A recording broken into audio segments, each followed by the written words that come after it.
there she is on the trailer in all her beauty. Here's the way it sets. Top shot on the trailer. You can see the width. The trailer. And now into some of the tips and pointers. Very helpful tip for anyone who's filling this excavator full of hydraulic oil the first time. To unscrew this, as seen in other videos, and stick a stick down there and just fill it halfway, recommend it. It's not the case. That's not, to me, the proper way, because the fact that you're not getting all the fluid in there that you need to see unless you're blowing a lot of air and all that other good jazz. The way I did it was you take the top off, of course, for examination of everything, because I'll be doing lights and everything as well. You don't do it through this cap. You simply take the top off 4 screws. You pull this whole system off, which is an O-ring top on top of the tank. Before you fill it, what you need to do is, I've been running it and pumping it out. That's why it's got a little air in there right now. But before you fill this tank, what you need to do is clean this tank, because at the bottom of this tank, there's all kinds of residue from factory, mill work. Anytime you screw in fittings into it, you'll get metal shavings, and it all falls down to the bottom of that tank. It doesn't pick up with a magnet, because what I was actually going to do is a trick is throw a magnet down there and let it run as a filter for the system. That won't work, because not all this is 100%. It's kind of like your sink metal. Fill it halfway. As soon as you fire this up, boom, you're going to get all kinds of air, and your system is not going to run properly. Amount of fluid, you fill this thing up, you flip your switch on your pump off and on, let it suck in, and then you just kind of let it run, and you'll see after you work each channel out, it'll blow the air out and shoot it back in this, and you'll be surprised how much fluid you'll lose going through the lining to run each cylinder. So what you got to do is keep doing that through all your channels until you got the proper amount. This is the way I ran my fluid, and I've got it about, as you can see, about 3/4-ish full. Without the cap on, it's going to slosh around. That's how I put in my fluid in this thing. So it's got all the air out of the line, all the systems filled correctly, your reservoir is correct, and you're not just pouring it blindsided with a half of a tank full of fluid in there, because that's not going to get you anywhere but a dry tank as soon as you flip the pump on, because that is a massive pump in there, and the system with the block and everything else, you'll just suck that dry. So you have to continue adding fluid through that little bitty open cap there, or you just pull it off. And I was just pouring it in there as I was flipping the pump on and letting it run, and then work the channels out. And it's honestly a clean system. It doesn't create a mess, and then you got your system done right. All right, guys, we're going to show how to put the slot grabber on an excavator. What you got here is the optional attachment, which at this pivot point of your standard excavator, that's where you'll be attaching this log grabber. So it'll be attached to here, and as well as that pin there. This side and this side rest on the arm itself. This piece here of the grabber will be attached to that pivot point. This hole, which is supplied by a pin, it comes in here. It's going to come through and drive through here. This point and this point is kind of a resting, I guess, pressure point of this attachment that will be resting on the arm itself. There and there. This here on mine, I loosened it up so I could spin it, because there is a plate that comes in there. The plate rests on the bottom side of your arm. The tools I'll be using is a 2.5 socket and a 4mm socket. That is to remove 2.5 on that side of the head of this bolt, and 4mm on that side of that pin.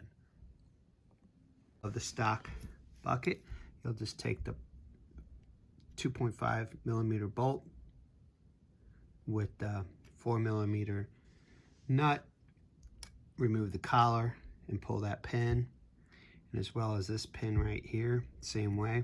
If you position it parallel to the ground, you'll be able to get your 2.5 millimeter socket on this side, your 4 millimeter socket on that side.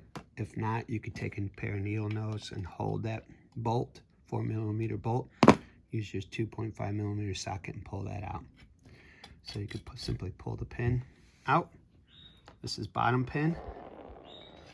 Pull the pin out for top, and your bucket is now removed. This here acts as a pressure rod. This acts as pressure rod as well, and it slides in, attach same way with these two, and attaches the end of the boom inside, and then you put your pin through here.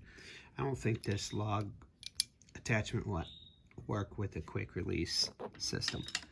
So there again, you take this and you slide it in there, and it locks in place.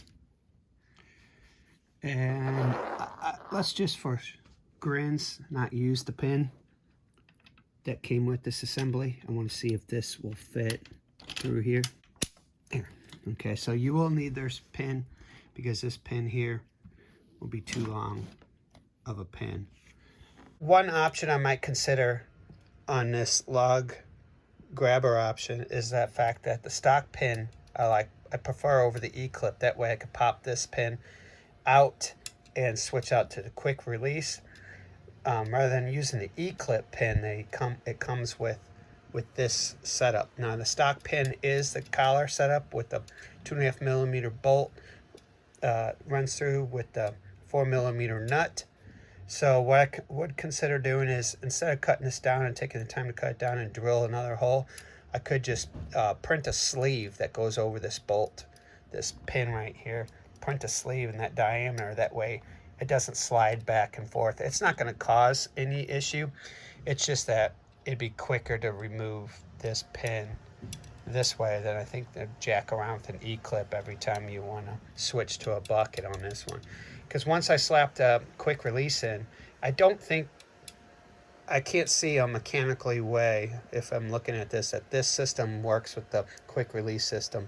This has to ride on the top of the boom and the back of the boom to get it to work properly as far as leverage and torque that this thing produces. I stuck my hand in here, and I don't have that much pressure on the regulator coming through, and you do not want to stick your hand in there when you're pushing down on it. That thing's got some serious squeeze power, because once I started to push it on there, I was like, okay, man, that's enough power. From there, you just flip this guy over.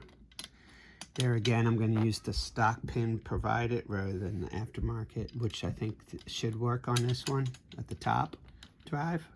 And the collar pin will work on that one, as you see there. Your bottom plate here, don't forget to... Now, since I loosened this up, I could adjust this correctly.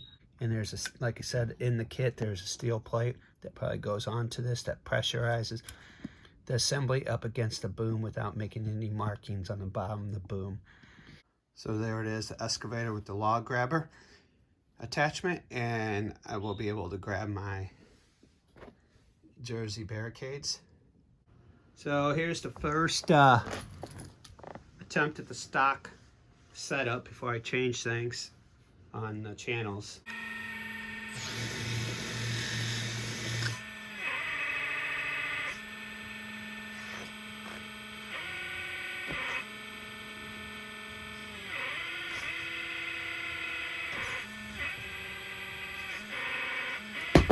I was just trying to see if I could crush that, and I can't crush that, so that's a good thing. I don't know exactly what you guys are running your maximum PSI on your regulators are, so if you guys out there can help me on that one, I appreciate it.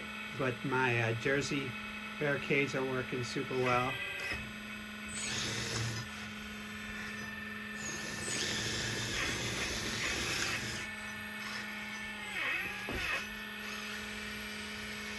Crab walk it.